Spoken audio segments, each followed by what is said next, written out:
Ce que je vais prêcher aujourd'hui, là, c'est plus grave. Je vais enseigner sur l'honneur après la mort.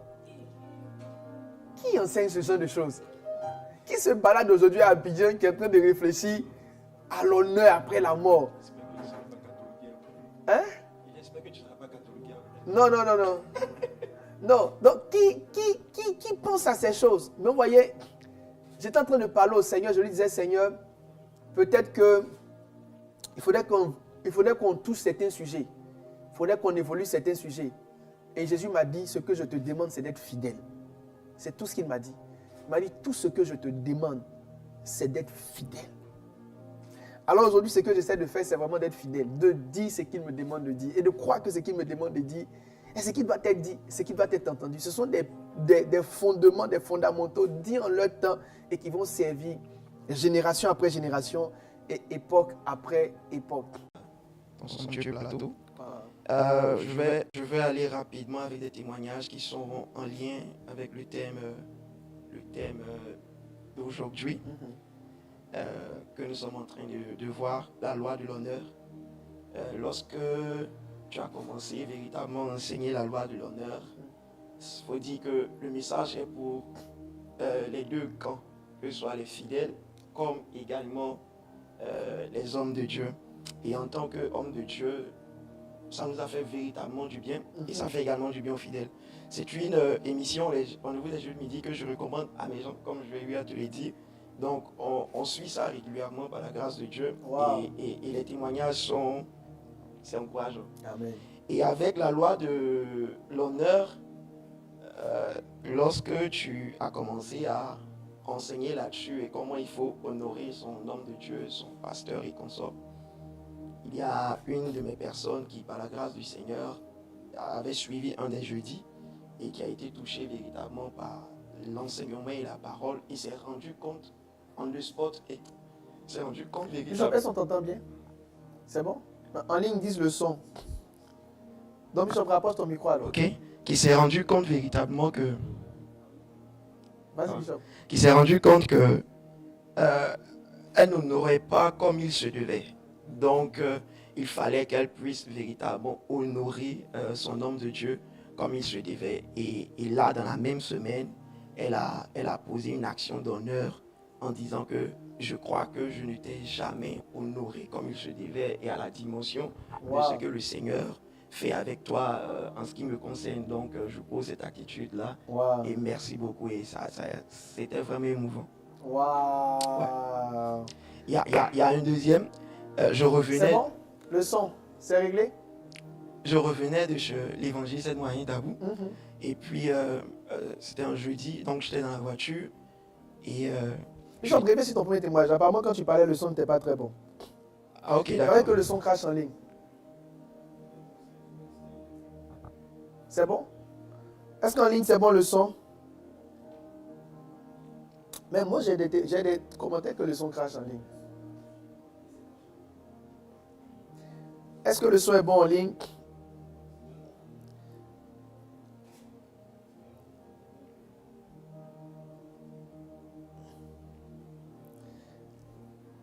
Le son, est-ce qu'il est bon en ligne? On dit toujours pas bon.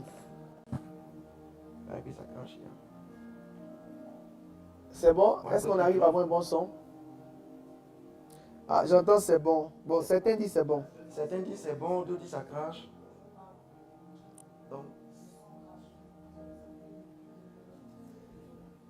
Bon, on va continuer, Bishop. Continuons le temps qu'ils travaillent dessus. Ok, donc je passe au deuxième. Au deuxième? Oui. Reviens au premier. Donc le premier témoignage était relatif à une des brebis qui disait que lorsqu'elle a suivi l'enseignement, une partie de l'enseignement sur la loi de l'honneur, le Saint-Esprit l'a convaincue du fait que, elle a été convaincue du fait qu'elle n'honore pas comme il se devait. Wow. Donc de là, la même semaine, elle a posé une action d'honneur à la dimension et elle a eu à dire cela, disant qu'elle a été convaincue qu'elle n'honorait pas comme il se devait. Wow. Alors le Saint-Esprit lui a mis à cœur de faire cela et puis ça a suivi avec un long message qui était véritablement émouvant. Et on bénit le Seigneur et merci beaucoup, Bishop. Wow. Alors, et Et le second, tu rendais un second Oui, témoignage. le second témoignage était celui du fait que je revenais de chez l'évangéliste Aide-moi, hein, d'Abou, et puis je suivais le jeudi midi en voiture. Donc, ça me concerne. Et tu étais en train de parler du fait que on avait du mal, les hommes de Dieu, à prendre certaines offrandes. Et tu as parlé de la veuve de Sarepta et autres, tout ça. Ce jour-là, tu avais reçu l'un de tes fils sur le plateau. Si. Donc, ça m'a personnellement touché parce que c'est comme si tu t'adressais directement à moi. Parce que, bon, comme tu le sais, à Accra, l'église est la plupart du temps des étudiants et autres. Donc, prendre des offrandes des étudiants, it is not easy at all. C'est pas vraiment facile. Donc, tu réfléchis, tu te dis, non, mais eux, ils en ont plus besoin que toi et autres, tout ça. Et dès lors, ça a été comme, j'ai envie de dire, une délivrance. Oui, c'est que tu fais mal. Tu fais mal parce que tu as dit dans l'enseignement que lorsque tu le fais, c'est comme si tu bloquais la bénédiction de la personne. Et je me suis rendu compte que je faisais mal. Automatiquement, je me suis rappelé d'un témoignage de l'archevêque Lincoln William par rapport au Bishop Dag, qui disait que lorsque le Bishop Dag était au lycée, il lui a fait une offrande. Il a eu à prendre l'offrande. Et c'était la première offrande qu'il recevait de la part d'une personne. Et c'était un élève. Donc quand je me suis rappelé, je me suis dit, ah Fabrice, c'est que tu fais mal depuis. Il fallait que tu commences à bien faire.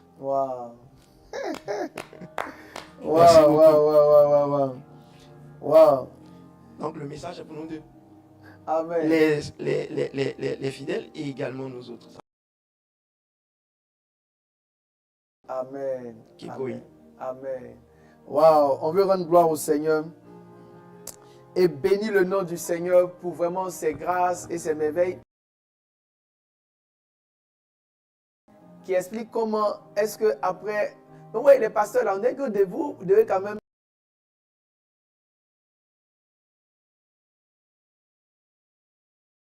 Les pasteurs sont restaurés, les fidèles sont en train d'aller voir les pasteurs. Je connais des pasteurs qui projettent le rendez-vous des jeudis midi en formation dans leurs églises. Ils projettent et ils m'envoient les photos parce que c'est des moments qui édifient le peuple de Dieu. Je pense que c'est vraiment ce que le Seigneur m'a demandé de faire cette année et spécifiquement dans cette saison. Et je rends gloire au Seigneur. Vous voyez, bâtir un leader, c'est bâtir des générations, c'est bâtir des vies, c'est bâtir plusieurs personnes. Et je suis édifié par le témoignage du pasteur Fabrice qui explique comment est-ce que après l'offrande sur l'honneur, il a été visité merveilleusement. Hier, j'ai reçu un homme de Dieu qui est venu me faire une offrande. Et il dit, c'est ma part. Il dit, ma part de quoi? Il dit, non, après avoir enseigné sur l'offrande, l'honneur par les offrandes, il était assailli d'offrandes. Donc, il a enlevé les prémices pour venir m'honorer. Il dit, non, pas besoin, tu es déjà béni, gloire au Seigneur. Alléluia. Alors, aujourd'hui, on va avancer par la grâce du Seigneur. Aujourd'hui, je vais toucher un sujet important. Il m'a été très difficile. Vous savez, quand Dieu vous donne un thème et il vous donne un sujet à prêcher, l'une des choses les plus complexes, c'est de pouvoir le transcrire. Le Seigneur te parle en esprit, il ne te parle pas en français, il te parle en esprit. Mais toi, tu parles le français. Donc, tu dois trouver les mots dans ton langage pour exprimer la voix spirituelle que tu sens dans ton être. Donc, un orateur prêche en anglais, un autre prêche en chinois, mais il l'entend en esprit, on l'entend en esprit et on le traduit dans nos langues. Des messages que j'ai eu à prêcher ces derniers temps, celui-là, je crois que trouver les justes mots et le mettre dans un contexte a été vraiment très, très laborieux. Jusqu'à maintenant, je ne pense pas avoir trouvé les mots qu'il faut, mais je m'appuie sur le Saint-Esprit de sorte à ce qu'il puisse bénir quelqu'un, ouvrir les yeux de quelqu'un sur quelque chose, édifier nos vies et nous construire. C'est le dernier chapitre sur la loi de l'honneur. Après quoi, ça deviendra juste le livre. Parce que quand on finit, on attaque maintenant le livre sur la loi de l'honneur. Donc c'est le dernier chapitre sur la loi de l'honneur. Aujourd'hui, c'est l'honneur en l'absence de. L'honneur en l'absence de. L'honneur en l'absence de. Alors, partage et invite quelqu'un à se connecter. L'honneur en l'absence de. Le 2, là, vous le mettez en guillemets. Donc, vous mettez le 2 en guillemets. L'honneur en l'absence de, vous mettez le 2 en guillemets. C'est pas absence de, un, deux, non. C'est l'absence de quelqu'un, d'une personne. L'honneur en l'absence d'une personne. Alors, je voudrais lire une très large portion des Écritures. Actes chapitre 1, le verset 4. Nous allons courir avec quelques portions des Écritures. Actes le chapitre 1, le verset 4, il dit: comme il se trouve avec eux, il leur recommanda de ne pas s'éloigner de Jérusalem, mais d'attendre ce que le Père avait promis, ce que je vous ai annoncé, leur dit-il. On est là au verset 4. On va faire un bond et on va tomber directement au verset 9. La Bible dit: après avoir dit cela, il fut élevé pendant qu'il le regardait, et une nuée le déroba à leurs yeux. Une nuée le déroba à leurs yeux. Et comme il avait les regards fixés vers le ciel pendant qu'il s'en allait, voici, deux hommes vêtus de blanc leur apparurent et dit: hommes galiléens, pourquoi vous arrêtez-vous à regarder au ciel? Ce Jésus qui a été élevé au ciel du milieu de vous viendra de la même manière que vous l'avez vu allant au ciel. Verset 12. La Bible dit ceci: il retournait à Jérusalem de la montagne appelée des Oliviers, qui est après Jérusalem à la distance d'un chemin de sabbat. Et quand il fut arrivé, il montait dans la chambre haute où se tenait d'ordinaire. C'était Pierre, Jean-Jacques, André, Philippe, Thomas, Barthélemy, Matthieu, Jacques, fils d'Alphée, Simon le Zélote et Jude, fils de Jacques. Tous d'un commun accord persévéraient dans la prière avec les femmes et Marie, mère de Jésus, avec les frères de Jésus. Alors le texte ici est assez spécial. Donc, je vais prendre mon temps, je vais aller tout doucement, permettre au Saint-Esprit de nous aider à comprendre quelque chose, n'est-ce pas? Alors le texte ici est vraiment assez spécial. L'une des choses que vous devez comprendre, c'est que Jésus vient à peine de monter dans la présence du Seigneur, il est enlevé. Avant de monter, il donne une instruction en Actes chapitre 1, verset 4. Il dit: ne vous éloignez pas de Jérusalem. Et lorsqu'il finit de leur dire: ne vous éloignez pas de Jérusalem, quelque temps après, donc, la Bible dit: il le voit et il est enlevé du devant d'eux. Il est enlevé du devant d'eux et les anges sont là. Et des anges vont venir leur dire: mais qu'est-ce que vous faites encore ici? Celui que vous attendez reviendra plus tard. Alors, une fois que Jésus est parti et qu'ils l'ont tous vu, la suite maintenant, c'est de savoir qu'est-ce qu'on fait après. Jésus n'est plus là. Il est rentré il est retourné auprès du Père. C'est vrai, son esprit va venir, mais pour l'instant, il n'est pas là. Qu'est-ce qu'on fait après? J'aime bien la suite. La Bible dit: alors il retourna à Jérusalem de la montagne appelée des Oliviers, qui est près de Jérusalem, à la distance d'un chemin de sabbat. Et quand il fut arrivé, il montait dans la chambre haute où il se tenait d'ordinaire.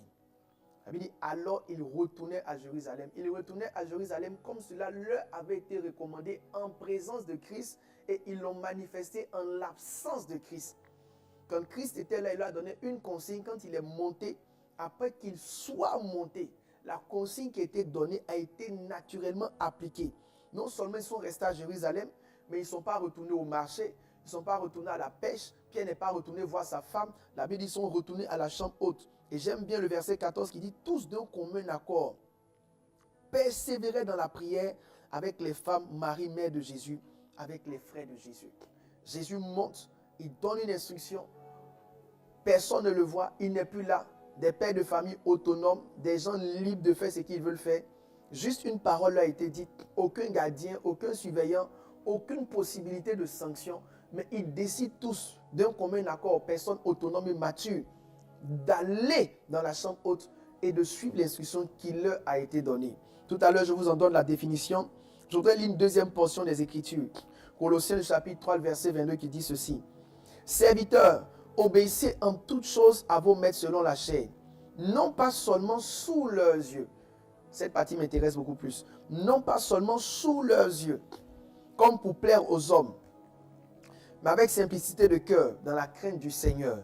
La même version donne, le même texte donne cela dans la version Semeur.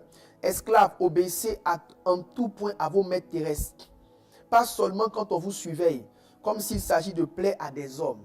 La version seconde dit: non pas seulement sous leurs yeux. La version Semeur dit: pas seulement quand on vous surveille. Alors, si je veux définir qu'est-ce que l'honneur en l'absence de. L'honneur en l'absence de, c'est la conscience de faire les choses correctement en l'absence de votre père ou de votre pasteur. L'honneur en l'absence de, c'est la conscience de faire correctement les choses. En l'absence d'un père ou d'un pasteur ou d'un maître. La conscience de faire correctement les choses. En l'absence d'un père, d'un pasteur ou d'un maître. Qu'est-ce que l'honneur en l'absence de? C'est la conscience de faire les choses quand on ne vous surveille plus ou quand on ne vous surveille pas. L'honneur en l'absence de, c'est la conscience de faire les choses quand on ne vous surveille plus ou quand on ne vous surveille pas. Qu'est-ce que l'honneur en l'absence de? L'honneur en l'absence de, c'est la conscience de faire les choses quand vous êtes en dehors du regard de vos maîtres. La conscience de faire les choses lorsque vous êtes en dehors du regard de vos maîtres. Qu'est-ce que l'honneur en l'absence de? Je suis en train de donner près de 7 définitions. Qu'est-ce que l'honneur en l'absence de? L'honneur en l'absence de, c'est continuer à suivre les instructions quand votre père, votre pasteur ou votre maître est absent. Qu'est-ce que l'honneur en l'absence de? L'honneur en l'absence de, c'est éprouver le même respect, le même niveau de respect, les mêmes standards de respect quand votre père, votre maître ou votre pasteur est absent. Qu'est-ce que l'honneur en l'absence de? L'honneur en l'absence de, c'est garder les pratiques liées à l'honneur. Garder les pratiques liées à l'honneur quand votre père ou votre pasteur est absent. Je reprends, éprouver le même respect. Et là, le dernier élément, c'est garder les pratiques liées à l'honneur. C'est-à-dire de façon simple, ce que tu faisais quand j'étais là, continue à le faire quand je ne suis pas là. Ce que tu faisais quand je te voyais, continue à le faire quand je ne te vois pas. Ce que tu faisais quand j'étais présent, continue à le faire quand je suis absent. Et par rapport à cela, il y a 3 vérités introductives que je voudrais apporter pour mettre non seulement le sujet en contexte, mais aussi pour mettre l'emphase sur la nécessité d'un tel niveau d'honneur. Je pense qu'il est beaucoup plus facile de faire des faux semblants quand la personne qu'on honore est devant nous. Il est beaucoup plus facile de faire des faux semblants. Alors la première vérité que je voudrais aborder, je tire cette vérité de Matthieu le chapitre 25. Il dit ceci: il en sera comme d'un homme qui partant pour un voyage appela ses serviteurs et leur remit ses biens. Il donna 5 talents à l'un, 2 à l'autre et 1 au troisième à chacun selon sa capacité. Et il partit aussitôt. Aussitôt celui qui avait reçu les 5 talents s'en alla les fit valoir. Il gagna 5 autres talents. Verset 17, de même celui qui avait reçu les 2 talents en gagna 2 autres. Celui qui en avait reçu que alla faire un creux dans la terre et cacha l'argent de son maître. Longtemps après, le maître de ses serviteurs revint et leur fit rendre compte. La première chose que je voudrais dire à une personne qui m'écoute, et je voudrais que tu le prennes très à cœur, toute absence d'un père, d'un pasteur ou d'un maître est un test. Est-ce que je parle à quelqu'un? Toute absence d'un père, d'un maître, d'un pasteur, d'un directeur, d'un chef est naturellement un test. Dans la vie, il existe des tests formels où on te fait asseoir devant une table, on te donne un stylo et puis on te dit écris. Mais il existe aussi une autre forme de test qui est informel. Et l'un des plus grands tests informels, c'est le test de l'absence. Ce que tu fais quand je ne suis pas là. Ce que tu aurais fait si j'étais là. Ou ce que tu ne fais plus quand tu ne me vois plus. La Bible dit dans le livre de Matthieu qu'un homme décide d'aller en vacances, d'aller en voyage. Et lorsqu'il va en voyage, il donne des pièces à chacun, il donne des talents à chacun. Il donne à chacun de faire quelque chose. Et quand il finit de faire cela, la Bible dit qu'il s'en va. Il ne leur dit rien de concret. Mais la Bible dit qu'il donne à chacun selon sa capacité et il part. Sans consigne. Il y a des consignes qu'on ne donne pas de façon verbale. Il y a des consignes qu'on ne donne pas de façon orale. Il y a des consignes qu'on ne dit pas vraiment. Il ne leur a pas dit ce qu'il devait faire. Il leur a simplement donné des talents et à un moment donné, il est parti. Ce qui est étrange, quand vous lisez le verset 19, lorsqu'il est revenu au verset 19, la première chose qu'il a eu à dire, c'est rendez compte. Mais quand tu partais, tu n'as rien dit. Quand tu partais, tu n'as pas pointé quelque chose du doigt. Tout ce que tu as fait, c'est que tu nous as laissé des choses et puis tu es parti. Maintenant, tu reviens, tu nous demandes de rendre compte de quelque chose. Chaque fois qu'un père s'absente, il vous met à l'examen. Chaque fois qu'un maître s'absente, il vous met à l'épreuve. Chaque fois qu'un directeur n'est pas là, il a enclenché une série de tests. Beaucoup de personnes ne savent pas qu'on les voit mieux quand on est absent. Est-ce que je parle à quelqu'un? Je me répète. Beaucoup de personnes ne savent pas qu'on les voit mieux quand on est absent. Ce qu'on voit réellement de toi, c'est ce qu'on voit quand on est absent. Tu sais, même quand les yeux ne sont pas là, quand les oreilles ne sont pas présentes, il y a toujours quelqu'un qui fait le relais de quelque chose. Je répète, chaque fois qu'un maître est absent, chaque fois qu'un chef est absent, il t'introduit naturellement et directement dans une forme de test. C'est cette conscience-là qui va te permettre de comprendre l'ampleur, l'implication de l'honneur en l'absence d'eux. Je vais continuer sur une deuxième vérité qui est très importante. La deuxième vérité est la suivante. Ce que vous êtes en l'absence de votre père est ce que vous êtes en réalité.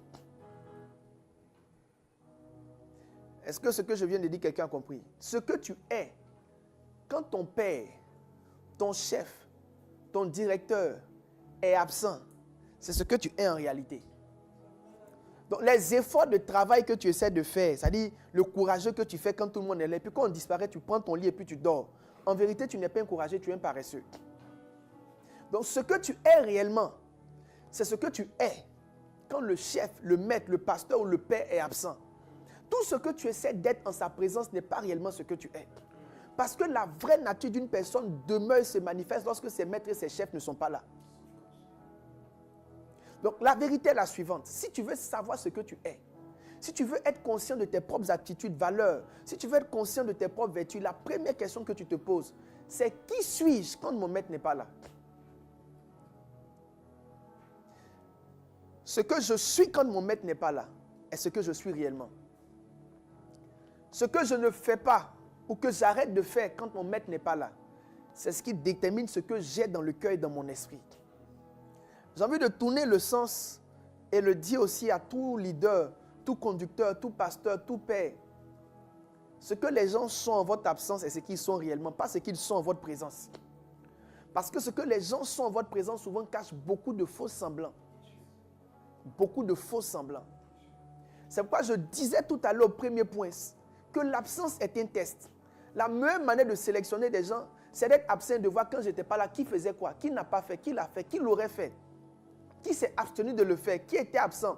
Toutes ces choses montrent réellement qui vous honore réellement, parce qu'il y a un niveau d'honneur qui commence dès que la personne est absente. Il y a un niveau d'honneur qui commence dès que le pasteur est absent. Il y a un niveau d'honneur qui commence dès que le père est absent. Et il y a une vérité que je voudrais additionner à toutes ces choses. L'honneur dans l'absence est perceptible par la multiplication. Dans le livre de Matthieu 25 qu'on a lu tout à l'heure, la Bible dit, celui qui avait reçu 5 talents s'approcha, il en apporta 5 autres talents.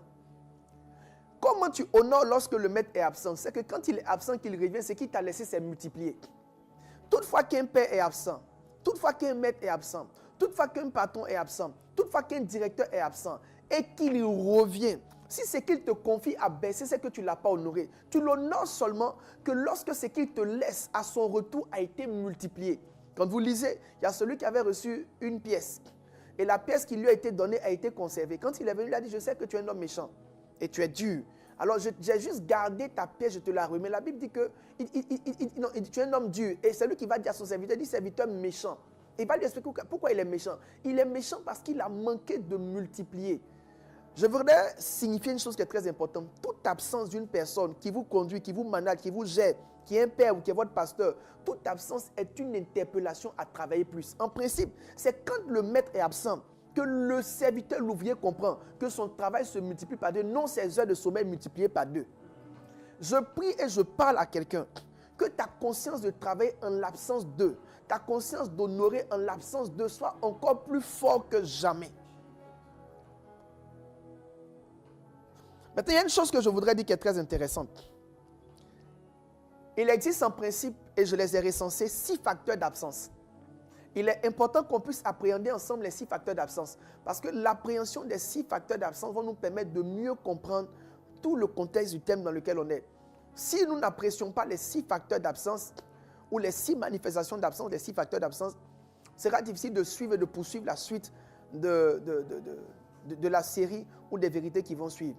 6 facteurs d'absence. Ça veut dire en quel cas l'absence est notifiée, en quel cas l'absence est signifiée, en quel cas on se trouve dans un contexte d'absence.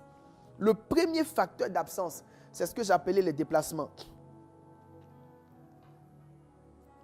Le premier facteur d'absence, c'est ce que j'appelais les déplacements.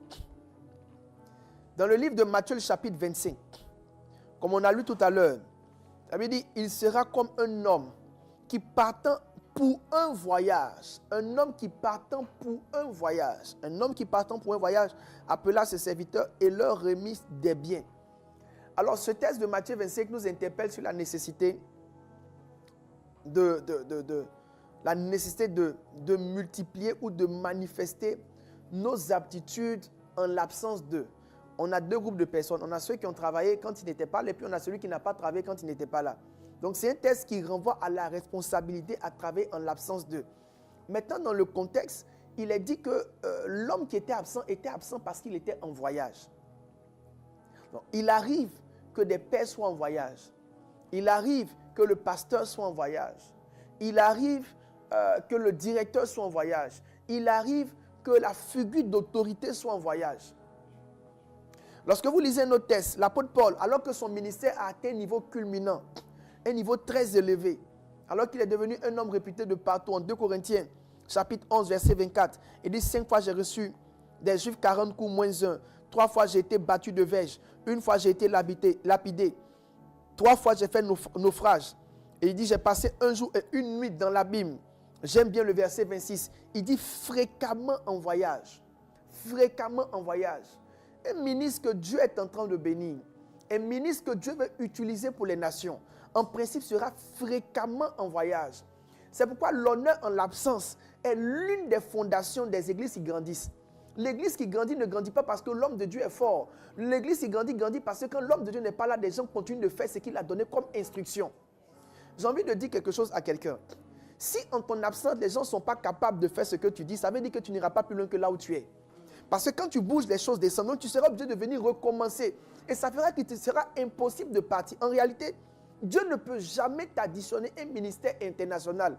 Il ne peut jamais t'additionner une œuvre internationale s'il n'arrive pas à un certain niveau où il ne trouve pas en toi, où il ne trouve pas en tes fils ou en ceux que tu supervises une aptitude à maintenir les choses en l'absence. Écoutez-moi bien. Dieu pèse votre système avant de vous ouvrir des portes.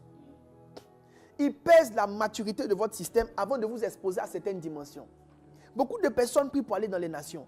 Aller dans les nations ne vient pas avec des prières. Ça vient avec une stabilité. Ça vient avec un certain équilibre. Ça vient avec une certaine maturité. Tant que ceux qui sont là ne peuvent pas fonctionner quand vous voyagez, ça veut dire qu'il n'y a pas de moyen que Dieu vous ouvre. Et j'ai envie de dire quelque chose à quelqu'un. Aussi longtemps que ceux que tu laisses sont incapables de fonctionner en dehors de ta présence, ça veut dire que tu n'es pas encore prêt à être absent. Je répète. Aussi longtemps que ceux que tu laisses ne peuvent pas fonctionner en ton absence, ça veut dire que toi, tu n'es pas encore prêt à être absent. Donc, il ne faut pas t'inventer un ministère international tant que toi-même tu sais qu'après 2 semaines, personne ne vient. Après un dimanche, tout le monde est absent. Quand tu observes ces choses, ça veut dire que tu n'es pas encore prêt à bouger. Quand tu es prêt à bouger, lorsque tu bouges, que tu pars et que tu reviens, les choses sont soit en l'état ou elles sont soit multipliées. J'interpelle quelqu'un. Beaucoup de personnes ont commencé à voyager trop tôt. Beaucoup de personnes ont commencé à voyager trop tôt. Ils ont commencé à aller quand derrière eux les choses n'étaient pas ficelées. Quand vous lisez la Bible, vous sentez que Dieu progresse étape par étape. Il dit celui qui est fidèle en peu de choses, on lui confie de plus grandes choses. La fidélité en peu de choses, c'est la capacité à rendre un système très stable, à rendre un système équilibré, à établir quelque chose qui fonctionne lorsque vous n'êtes pas là. Ça, c'est la fidélité en peu de choses. Quand les choses seront établies, ce n'est pas vous qui allez forcer. Les invitations viendront d'elles-mêmes parce que Dieu trouve maintenant que vous pouvez partir sans que les choses ne meurent derrière vous. Je connais plusieurs qui, à cause d'avoir voyagé trop tôt, à leur retour, ont tout perdu. Tant que les gens n'ont pas appris à être profonds, sérieux, loyaux et disciplinés en votre absence, vous n'êtes pas encore habilité à partir où que ce soit. Maintenant, je voudrais dire une chose. Il ne s'agit même pas de voyage. Souvent, mais il s'agit de laisser juste le culte du dimanche.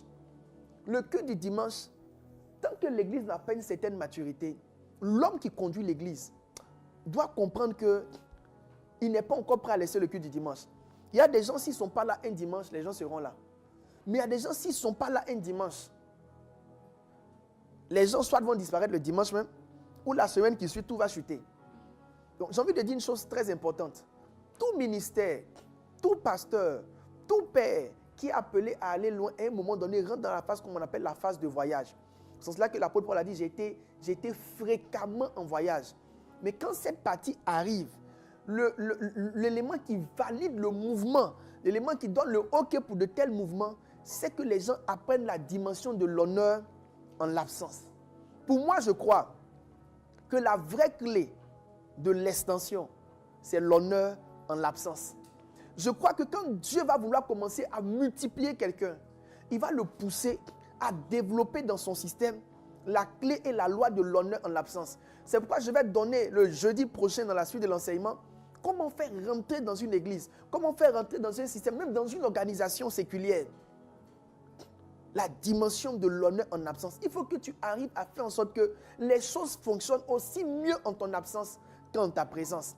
Et ça, c'est l'un des points, l'une des séries qui va vraiment te bénir le plus. Le premier facteur d'absence, ce sont les voyages. Le deuxième facteur d'absence, je le mets en contexte. Le deuxième facteur d'absence, ce sont les affectations.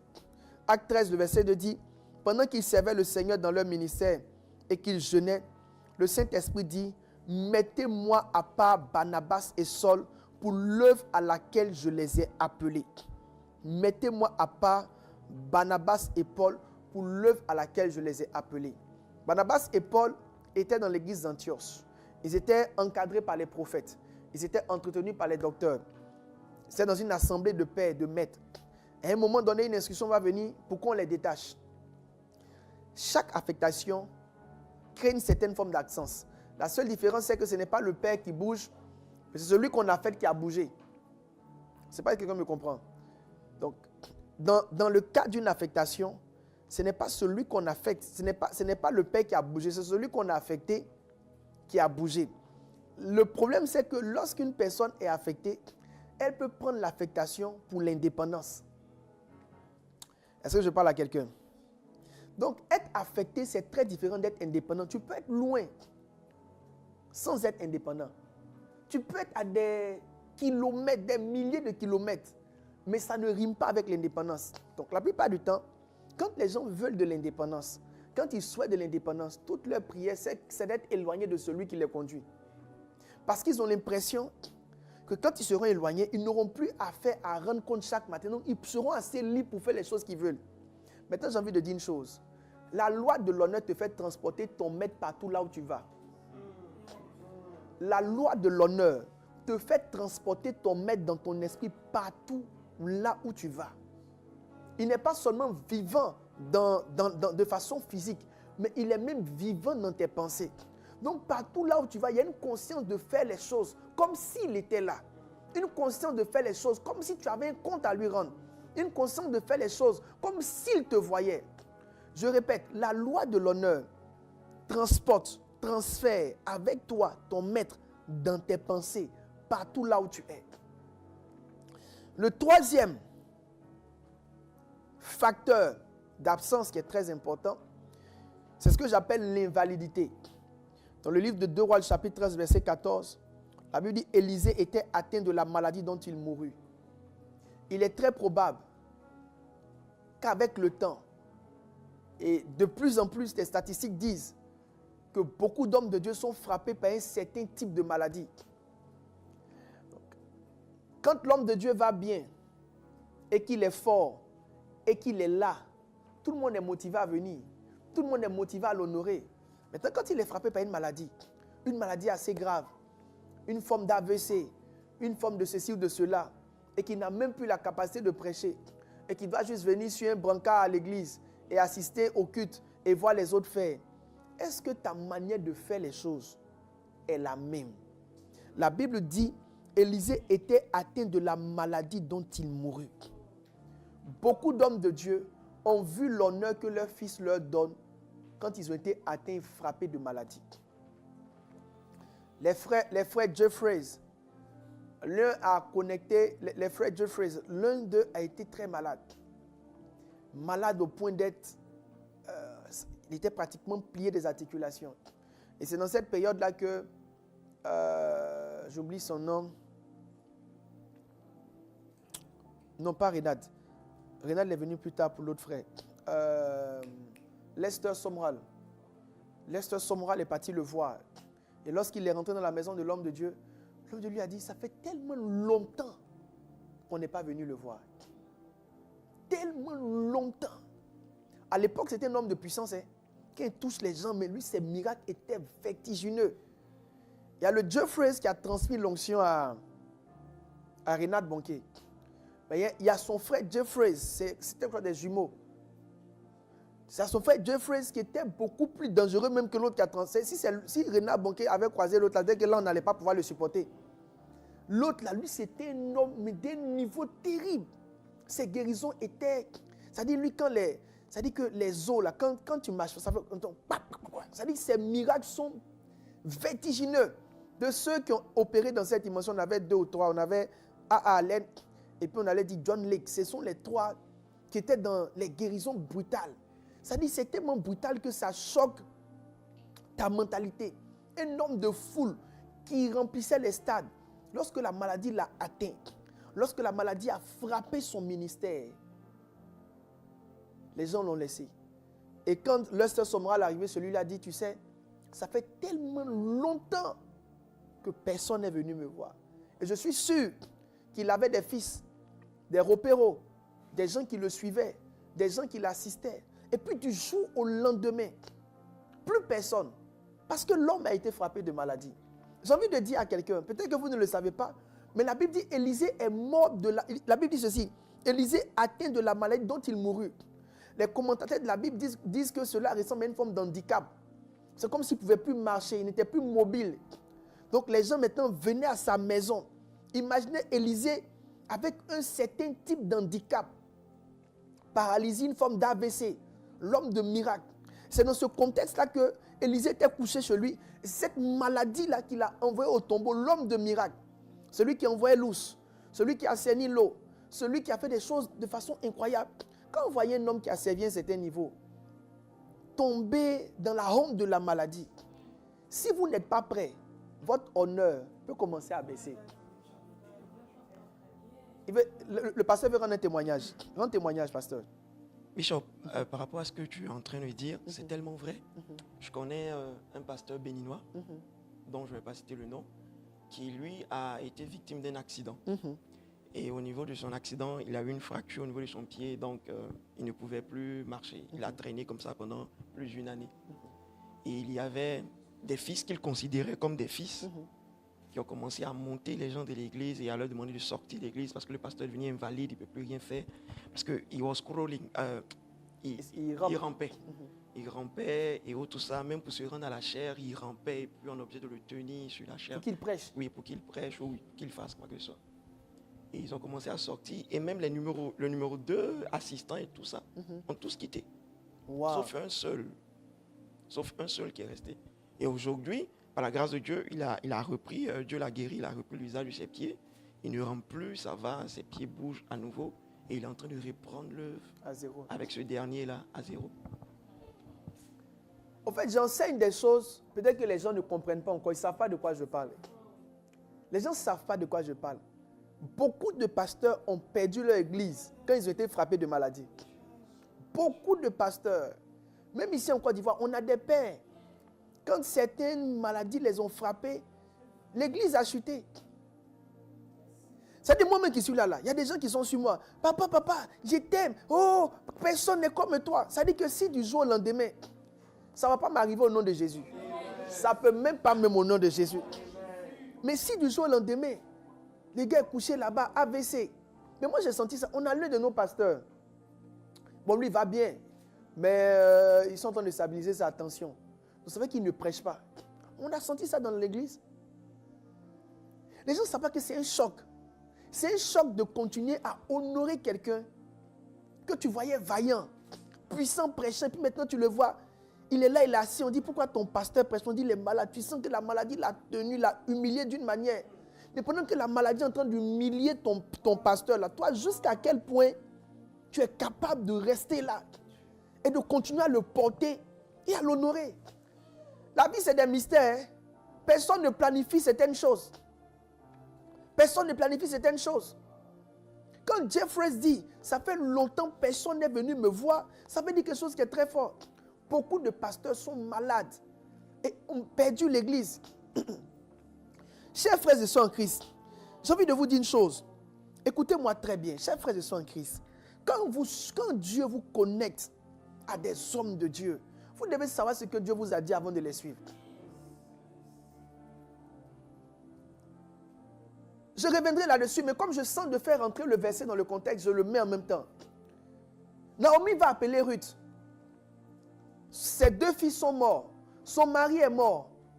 Elle va dire à ses belles-filles, mais il n'y a plus rien qui puisse justifier que vous puissiez continuer de m'accompagner et de m'honorer.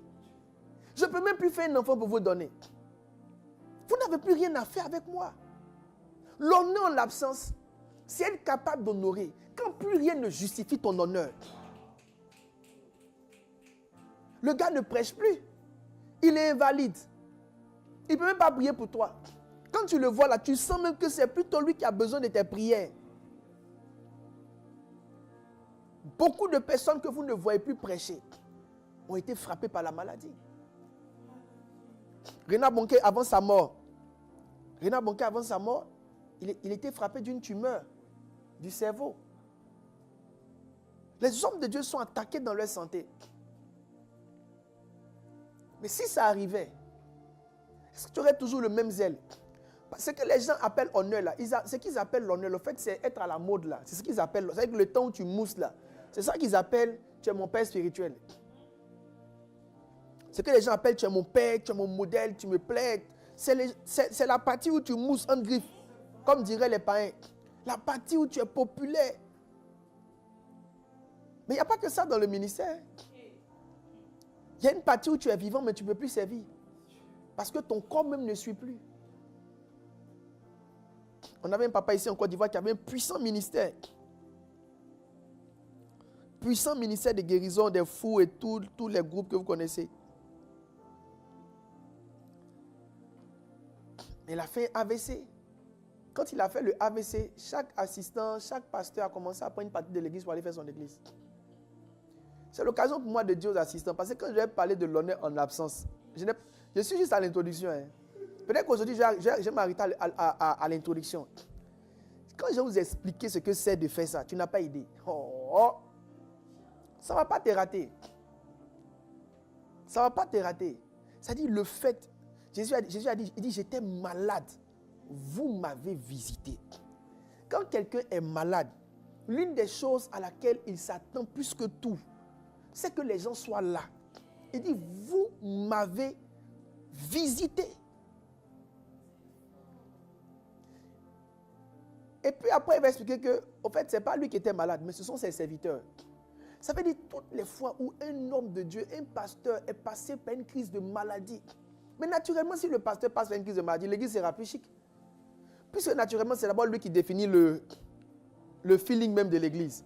C'est la voie à laquelle tout le monde est habitué. Donc s'il n'est plus là et qu'il est malade, vous allez sentir pendant un certain temps un certain froid. Mais ce n'est pas pour autant qu'on s'enfuit. Ce n'est pas pour autant que tu prends tes bagages que tu t'échappes.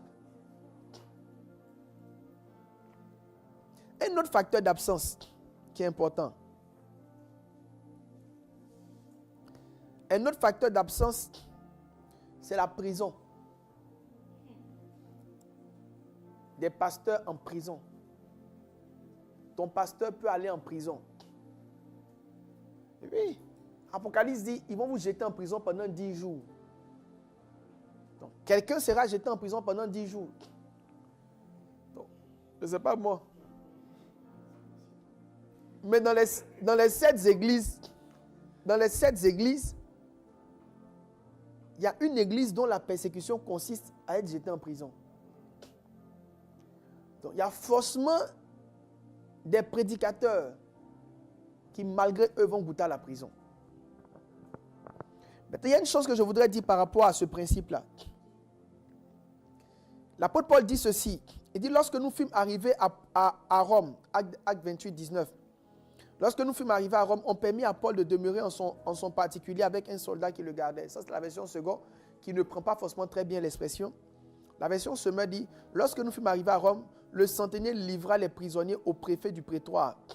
Mais quant à Paul, il lui fut permis de demeurer à part avec un soldat qui le gardait. Vous êtes sans ignorer que l'apôtre Paul a connu la prison. Agabus, le prophète, avait prophétisé qu'un moment viendrait où l'apôtre Paul allait être jeté en prison. Et soit par entêtement, soit de façon prophétique, l'apôtre Paul a tenu quand même à venir à Jérusalem. Mais la Bible dit que quand l'apôtre Paul parlait, il lui a dit que le Seigneur lui a dit « Quitte ici parce qu'ils ne recevront pas ton témoignage. » Bon, si tu as entendu « Quitte ici, ils ne vont pas recevoir ton témoignage », et puis c'est là aussi que tu veux venir. L'emprisonnement de l'apôtre Paul, on ne sait pas si c'est une volonté parfaite ou c'est une volonté permissive. Parce que Dieu lui avait déjà dit en Actes chapitre 22 qu'ils ne recevront pas ton témoignage dans cette ville. Donc, et Dieu me lui a dit quitte la ville parce qu'ils ne recevront pas ton témoignage. Certaines épreuves ne sont pas de Dieu, elles sont dues à l'entêtement. Souvent quand tu es trop zélé, ton zèle peut se confondre à l'entêtement. Alors l'apôtre va connaître l'emprisonnement. Il est conduit à Rome. Il est conduit à Rome vers 60. Il va faire 2 ans d'emprisonnement à Rome. Il a des appartements particuliers. Pendant ce temps, il garde contact, liaison et tout le reste. Et puis après, il va sortir. Il va sortir de prison. Et lorsqu'il sort de prison, il va faire 4 ans de liberté. Et après les 4 ans de liberté, sous Néron, il sera repris encore et renvoyé en prison à Rome. Cette fois-ci, l'apôtre Paul va souffrir le martyre. Pendant son 2e passage en prison, il va écrire le livre de Timothée. Et il va expliquer l'une des réalités qu'il a connues à cette époque-là. Lorsqu'il est reparti en prison pour de bon, et là où cette fois-ci ce départ-là sonnait sa fin. Regardez ce qu'il va dire. Il dit, tu sais, 2 Timothée 1,15, il dit, tu sais que tous ceux en Asie, tous ceux qui sont en Asie, m'ont abandonné. Il dit, entre autres, Phygèle et Hermogène. Il dit que le Seigneur répond sa miséricorde sur la maison d'Onésime, car il m'a souvent consolé. L'expression consolé met l'emphase ce que l'apôtre Paul a pu subir et sentir lorsqu'il était en prison. Il dit, ils m'ont consolé.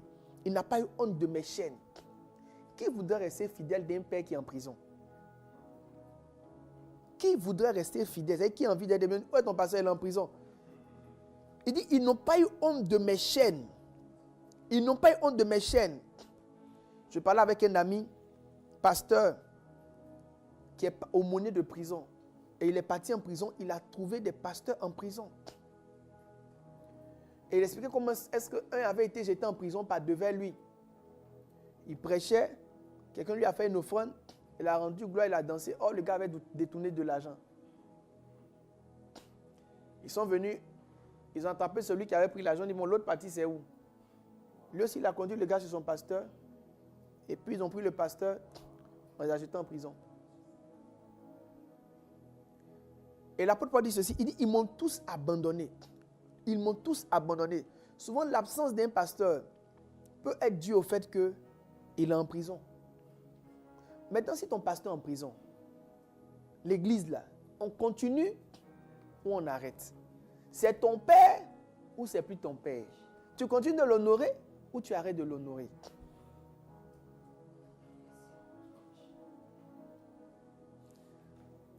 C'est pourquoi j'ai dit d'introduction que le thème d'aujourd'hui là, vraiment, moi je trouve que c'est fortement étrange. Étrangement fort. Les pasteurs vont en prison.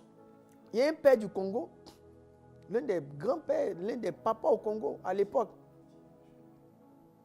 qui pendant qu'il était en train de faire des vagues où il remplissait les stades, mais le gouvernement l'a mis en prison. Ils l'ont gardé pendant près de 10 ans.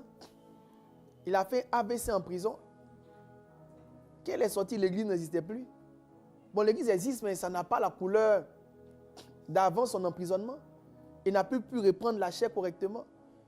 Dieu merci, le manteau est tombé sur sa fille qui essaie de courir avec l'onction. Mais c'est des choses qui arrivent.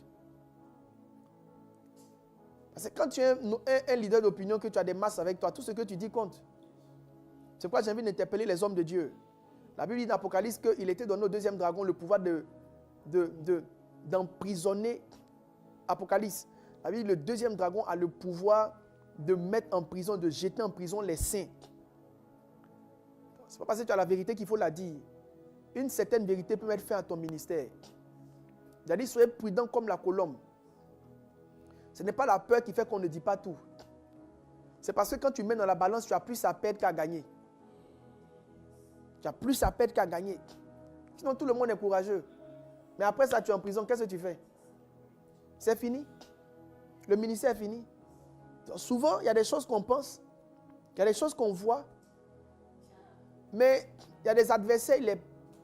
Si ce n'est pas que tu t'as donné une instruction personnelle, ça ne vaut pas la peine de les affronter. Continue ton travail, continue de gagner les âmes, avance. Les nations appartiennent au Seigneur, c'est lui qui va les restaurer. Et donc cet homme de Dieu, là, son ministère a réellement pris un coup. Parce qu'il était en prison. À tort. À tort. Et ça peut arriver. Et un autre aussi, là-bas, lui, il était là-bas, lui, c'est pas à tort. Lui-même, là, c'est à raison. Et je vais interpeller les prophètes. Faites attention, les prophètes. Parce que lui, c'est un prophète. Il a dit à la personne, ta cousine est sorcière. C'est le pasteur Soroja l'invité un jour sur le jeudi midi. Il a fait une provision, ta cousine, mais ta tante est sorcière. La personne dont il disait qu'elle était sorcière, la personne était dans la salle. La personne n'a rien dit. Hein. Elle est sortie, elle a pris la vidéo, elle a porté plainte, diffamation. Il ne peut pas prouver qu'elle est sorcière. Ils sont partis au tribunal. Il fallait qu'il prouve de façon légale. Il n'a pas pu prouver. Il a diffamé la dame. Ils l'ont prise, ils l'ont mis en prison en Côte d'Ivoire ici. Donc quand l'esprit prophétique tombe sur vous là, allez-y doucement. Parce que dites de quelqu'un qu'elle est sorcière en public, si elle prend la vidéo, elle peut naturellement vous conduire en prison. Faire, comment on appelle, vous faites un procès. Et vous ne pourrez pas prouver qu'elle est sorcière de façon juridique.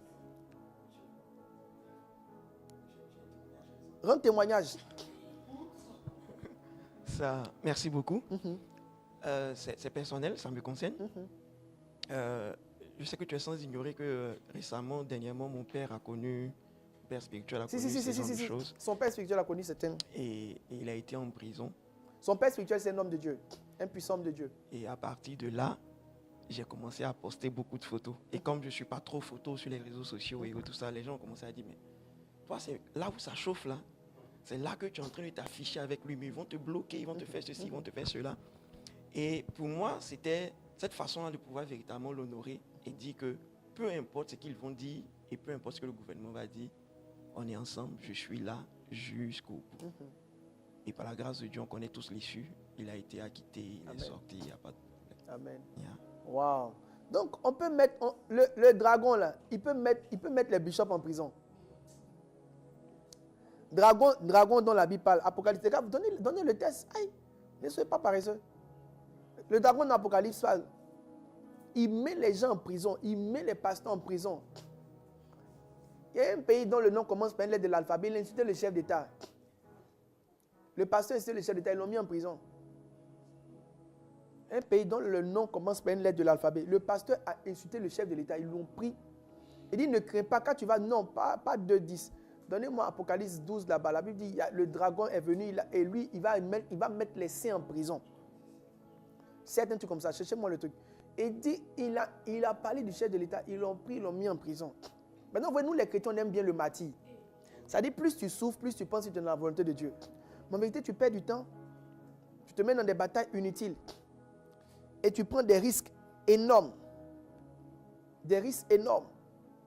Donc, il est possible que le père absent, l'homme de Dieu, j'ai vu que récemment, son père, j'ai vu que récemment, il a fait une conférence. C'est certainement que ses fils ont compris l'honneur en l'absence.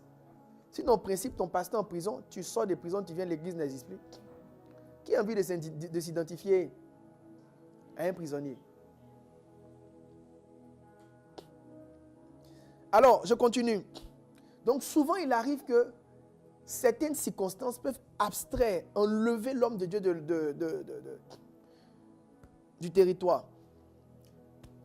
Un autre facteur d'absence, c'est la vieillesse. Le roi David était vieux. Le roi David était vieux, avancé en âge. On le couvrait de vêtements et il ne pouvait se réchauffer. Le roi David était vieux, avancé en âge. Le roi David était vieux, il était avancé en âge. Je vais trouver la référence du dragon pour vous.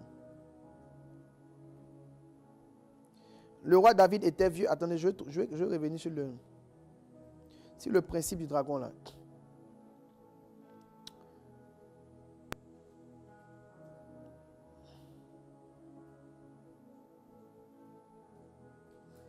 Je vais trouver ça pour vous.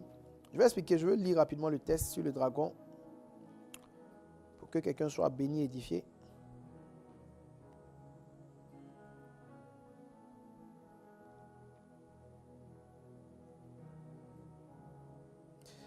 Vous avez le test là-bas?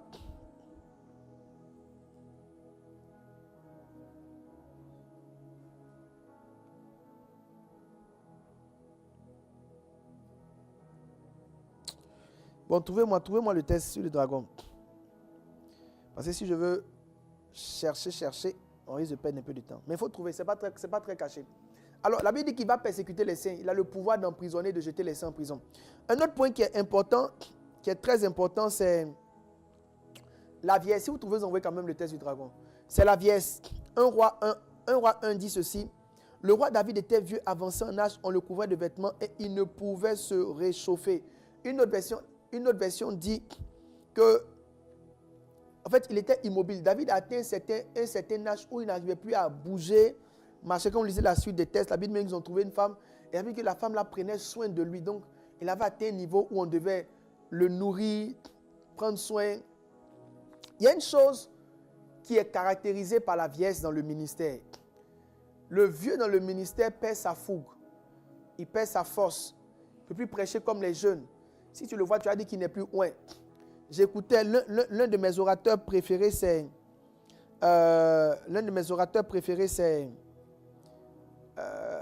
Billy Graham. Billy Graham, c'est l'un de mes orateurs préférés.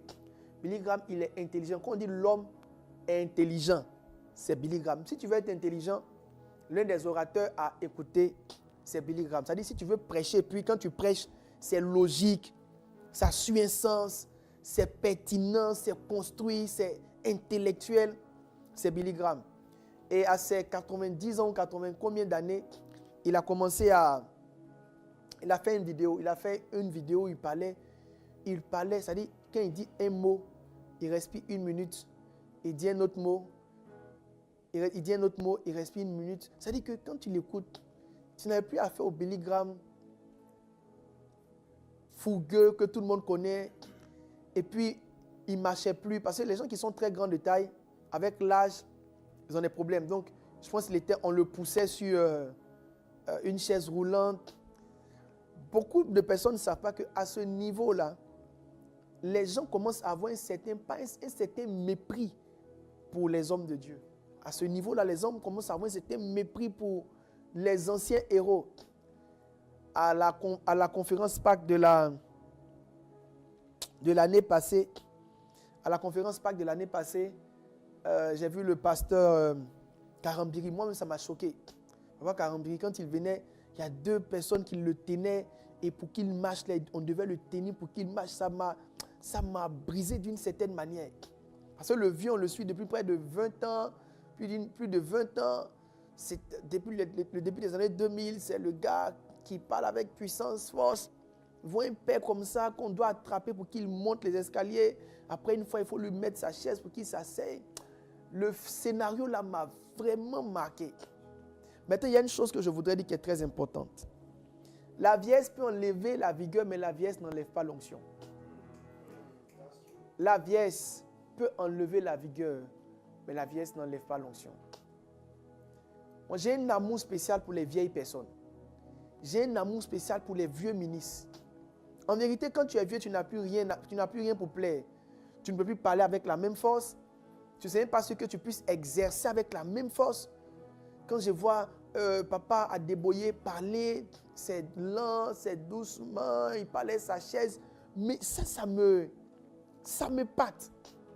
Ça m'épate. Beaucoup de personnes, dans leur vieillesse, ont perdu l'affection et la fougue. Le deuxième fait, Jeffreys, qui a pris le deuxième frère, Jeffrey, de qui Renard Bonnke a pris le manteau, il était vieux. Et plus personne ne le visitait. Et pourtant, il avait une si grande onction dans cette génération. Le seul qui se baladait vers celui, c'était Renard Bonnke. Quand il a vu le nom, parce que je pense en Angleterre, les gens mettent leur nom sur leur maison. Quand il a vu le nom, il est rentré dans la maison pour devenir c'est la maison du Jeffrey qu'il connaît. Lorsqu'il est rentré dans la maison du Jeffrey qu'il connaît, la surveillante voulait lui dire, écoute, ça ne vaut pas la peine de rentrer tout le reste, écoute, va-t'en tout le reste. Et pendant qu'elle se parlait, a dit ça, le Jeffrey lui-même est descendu pour dire, il faut le laisser rentrer. C'est-à-dire, dans sa vieillesse, il y avait tellement pas de personnes qui le fréquentaient, que la seule personne qu'il a pu voir, qu'il a pu trouver, il s'est agrippé à la seule personne pour voir dans quelle mesure il pouvait encore avoir des échanges. Quand vous lisez la biographie de Smith Wigglesworth dans sa vieillesse, vous allez vous rendre compte que c'était la même chose. C'est comme si les ouins sont abandonnés quand ils sont vieux. La plupart des ouins sont abandonnés quand ils sont vieux. À un certain âge, ils n'ont plus d'invitation. Après, ils ne prêchent plus forcément tous les dimanches.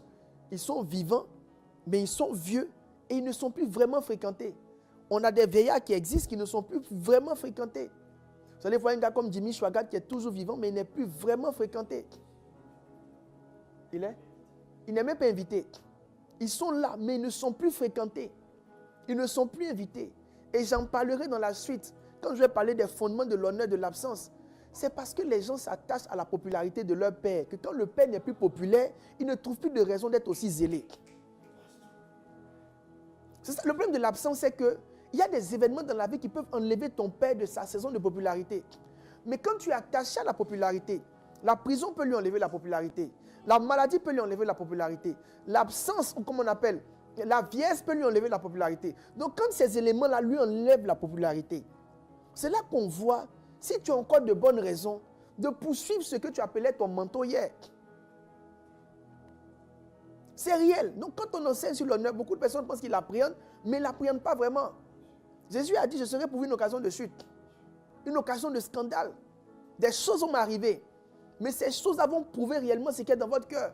Et quand ils ont vu leur maître qu'on traînait pour envoyer à la mort, ils n'ont pas pu rester fidèles. Parce qu'ils ont connu un héros, ils ont connu un monsieur populaire, ils ont connu un homme qui multiplie les poissons, mais ils n'ont pas connu un homme qu'on peut frapper. La vieillesse. Lévitique 19, 32 dit, tu te lèveras devant les cheveux blancs et tu honoreras la personne du vieillard. Tu te lèveras devant les cheveux blancs, tu honoreras la personne du vieillard. Je crois dans mon cœur que les gens qui ont des grandes onctions sont des papas quelque part cachés que plus personne ne fréquente.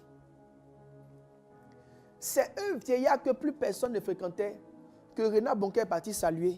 C'est là qu'il a pris l'onction des guérisons pour les croisades. Les vieillards sont peut-être plus élogieux, ils sont peut-être plus, comment on appelle,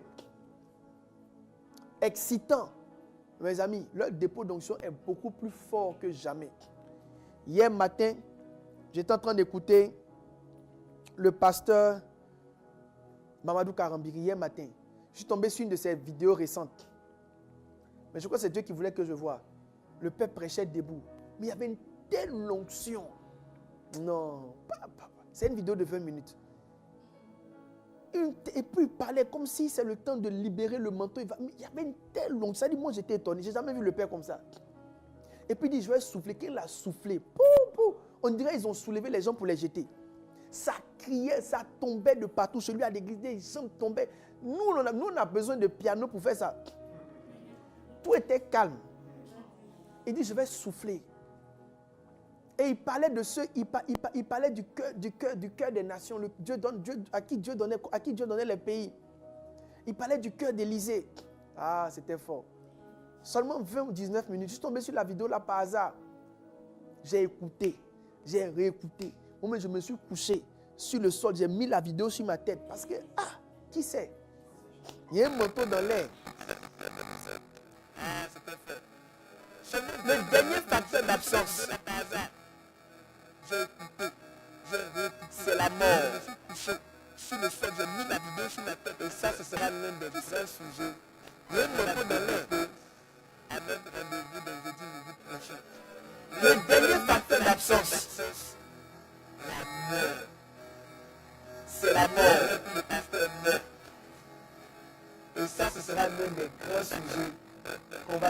regrouper à notre rendez-vous des jeudi midi prochain. Le dernier facteur d'absence, la mort. Tu es là et puis le pasteur est mort. On gère ça comment? Il y a beaucoup de personnes qui pensent qu'ils aiment leur église. Attendez que votre pasteur meure, vous allez voir. Vous n'allez même plus savoir même pourquoi vous devez partir le dimanche.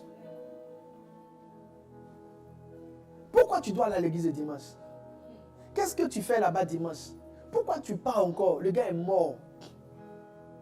Ton zèle, est-ce que ça va continuer? Quand Jésus est mort,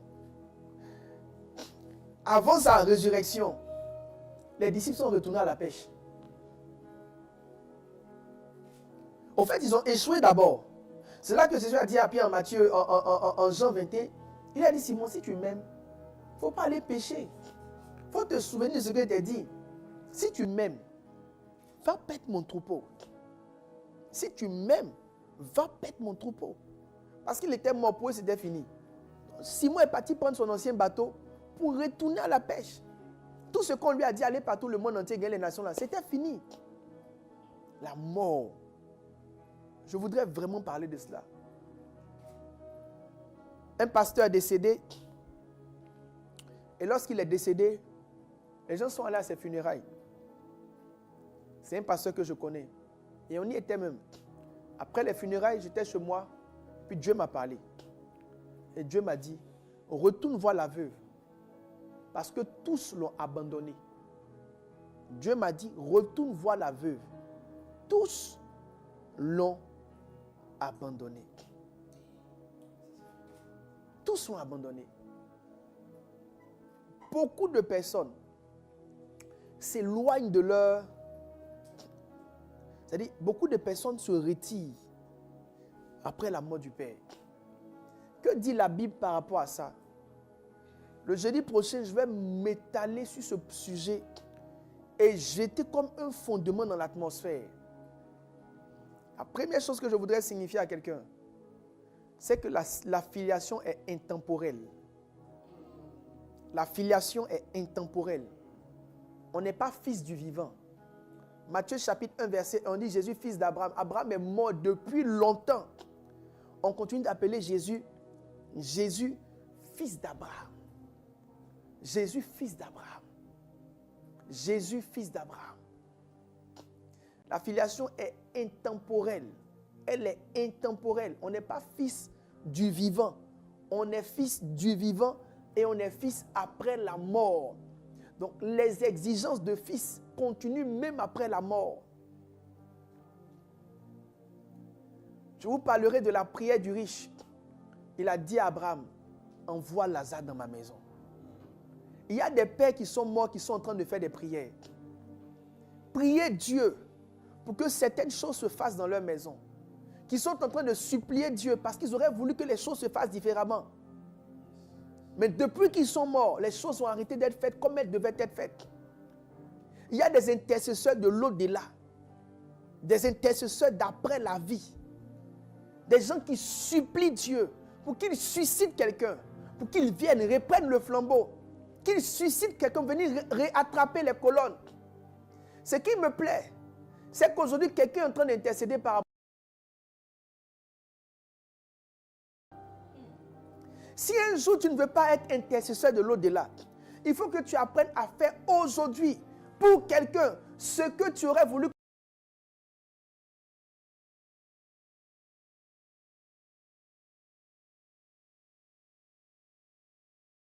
Prendre soin de tes enfants. Ne voudrais-tu pas qu'il y ait encore des personnes pour prendre soin de la vision que tu as laissée, pour laquelle tu as payé le prix, si demain tu n'étais pas là? Ne voudrais-tu pas qu'il y ait des gens qui soient là pour continuer à faire ce que tu as commencé? C'est de cela que je parle quand je parle de l'honneur en l'absence. Ces choses qui s'arrêtent du vivant des gens. L'une des grandes tragédies en matière d'œuvre de Dieu, c'est que les choses s'arrêtent du vivant des gens. Ce n'est pas parce que Satan est fort, c'est parce qu'il n'y a pas des fils qui peuvent prendre le flambeau après la vie. C'est parce que l'engagement des gens s'arrête seulement à la vie. L'engagement des gens s'arrête quand la vie s'arrête. Si nous pouvons trouver des fils qui peuvent courir après la mort, aucun flambeau ne s'éteindra. Aucun manteau ne va mourir. Je pense qu'en matière d'honneur, Peut-être que je ne suis pas celui qui prêche le mieux ce message. Peut-être que quelqu'un le prêchera mieux après moi. Mais je pense qu'en matière d'honneur, le plus grand fondement d'honneur dont on aura besoin pour les générations à venir, c'est des gens qui peuvent faire quand on n'est plus là. Et c'est pour cela que je veux prendre cette série d'enseignements et jeter cette base. Semer cela. Je ne sais pas qui va l'écouter. Je ne sais pas en quel moment, en quelle année ils vont l'écouter. Mais s'il arrivait que des gens tombent sur ce message, qu'ils l'écoutent, je veux que tu saches que quelqu'un quelque part est en train d'intercéder pour qu'un autre se lève et continue le travail. Je pense que Wesley est en train d'intercéder pour que quelqu'un se lève, pour essayer de reprendre les choses comme elles avaient été. La Bible les appelle la nuée des témoins. Des gens qui depuis le ciel regardent la terre pour voir comment les gens se comportent après leur départ. Qu'est-ce que les gens sont en train de faire? Est-ce qu'on est en train de bien faire les choses? Dans nos familles, je parlais avec un frère, je ne porte pas de crédit à ce qu'il m'a dit, mais c'est un rêve que un frère qui travaille dans une entreprise, le PDG est mort, et il a laissé l'entreprise à ses frères, à ses fils. Et son comptable principal a démissionné après la mort du patron. Et je lui ai demandé, mais comment va ton entreprise? Ça fait quand même quelques années, 1 an ou 2 ans. Il m'a dit, ça n'allait pas trop bien, mais le comptable principal est revenu. Il dit, il a vu dans son rêve le patron qui lui a dit, retourne dans notre entreprise. Ils sont en train de détruire nos acquis. Et c'est sur la base du rêve qu'il est revenu dire au fils que j'ai vu dans le rêve, votre père dit que vous êtes en train de détruire. Je pense qu'il y a des intercesseurs de l'au-delà. Des gens qui ont payé un prix, mais qui n'ont pas trouvé des gens pour continuer. Des gens qui ont supporté quelque chose, mais qui n'ont pas trouvé des gens pour continuer quelque chose. Vous savez, la vie c'est comme une roue. Aujourd'hui c'est quelqu'un, demain ça sera toi, à un certain niveau. Comment faire pour toi-même être un certain type de personne? Et comment faire pour marcher d'une manière où toi-même, le jour où tu sentiras le besoin, tu seras absent d'une manière ou d'une autre, que ce soit par l'un des 6 facteurs que j'ai parlé, que tu trouves des gens fidèles qui continuent de te porter. Comment semer pour ne pas se retrouver dans la solitude? Alors je prie pour toi, pendant que je suis en train de conclure ce premier aspect de notre série d'enseignements, que le Seigneur ouvre tes yeux, qu'il ouvre ton entendement, qu'il te montre le chemin, qu'il t'étende et qu'il t'aide, qu'il fasse en sorte que tu aies une fidélité au-delà de la présence, que tu aies une fidélité au-delà de la présence. Je prie que tu aies une fidélité au-delà de la présence. Je prophétise dans le nom de Jésus que tu aies une fidélité au-delà de la présence. Pendant que je suis en train de prêcher et que je parle, je vais encourager certaines personnes. Si vous connaissez un pasteur qui a sa veuve, allez la visiter. Si vous avez marché avec quelqu'un qui a ses orphelins, allez les visiter. Si vous connaissez des hommes de notre temps, de notre génération, qui ne sont plus, ou un pasteur qui est simplement en prison, ou quelque part, je ne sais, qui est dans des difficultés, ou un pasteur qui est simplement malade, je vous en supplie, c'est le temps de partir et de leur donner le soutien, l'aide et la force. Ne soyez pas dans le folklore, ne soyez pas de ceux qui abandonnent. L'apôtre Paul dit une chose qui est forte. L'apôtre Paul dit ceci. Il dit, ils m'ont abandonné. Il dit, tous ceux d'Asie m'ont abandonné. Et il parle, parlant de l'autre, il dit, celui-là, il était pour moi une consolation. Notre rôle, c'est d'être des consolations. C'est d'être des consolations.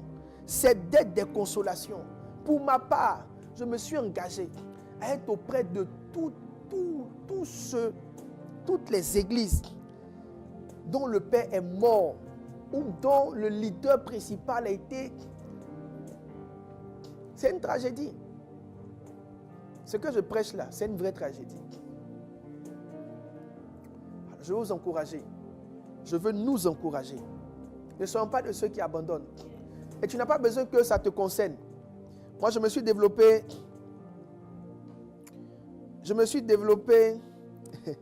Quelqu'un, mais nous serons toujours au service de votre épouse et vos enfants prophètes. Ah, prophète John, c'est super.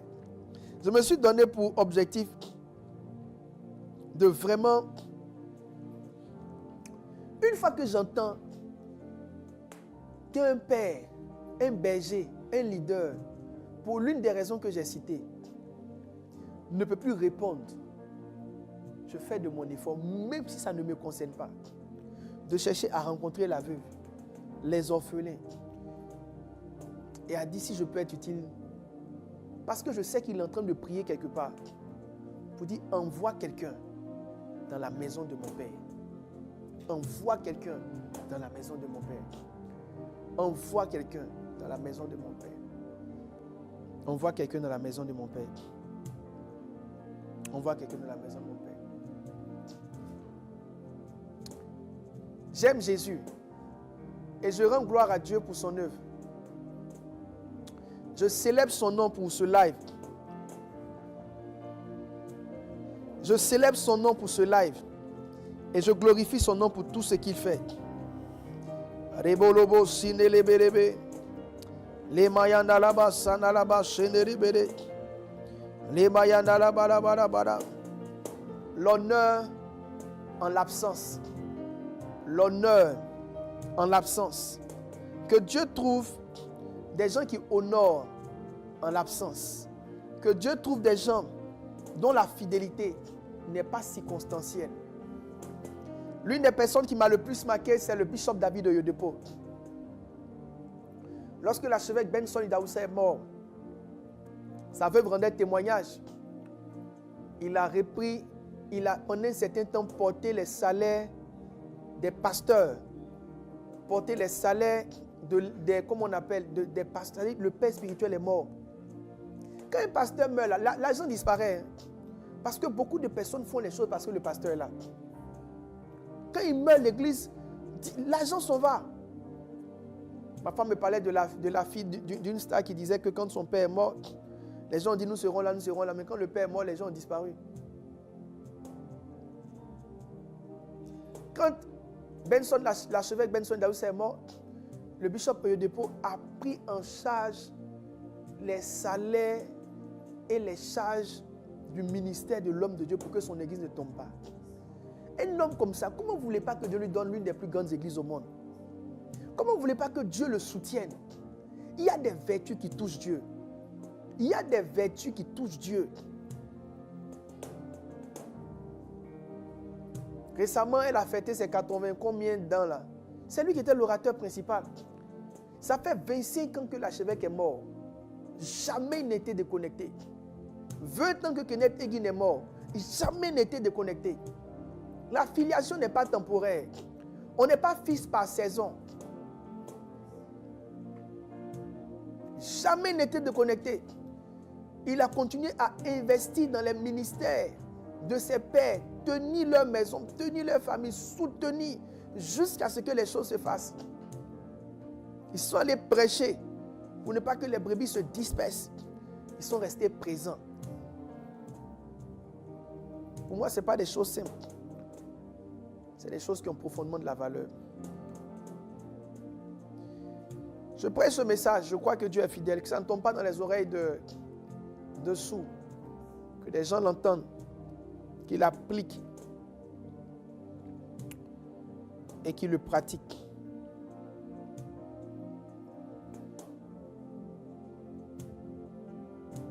N'oubliez jamais la prière du riche. Je reviendrai là-dessus jeudi prochain. La prière du riche qui suppliait. Toute personne qui meurt a toujours des choses qu'il aurait voulu qu'on fasse. Parce qu'il n'y a personne qui meurt avec le sentiment qu'il a tout fini. I pray for you.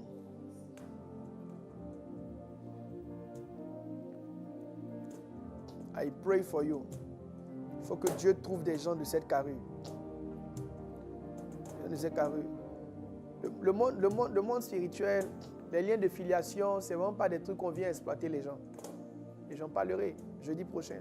Pourquoi les gens n'arrivent pas à développer ces bases, à développer ces choses? J'en parlerai jeudi prochain. J'en parlerai jeudi prochain.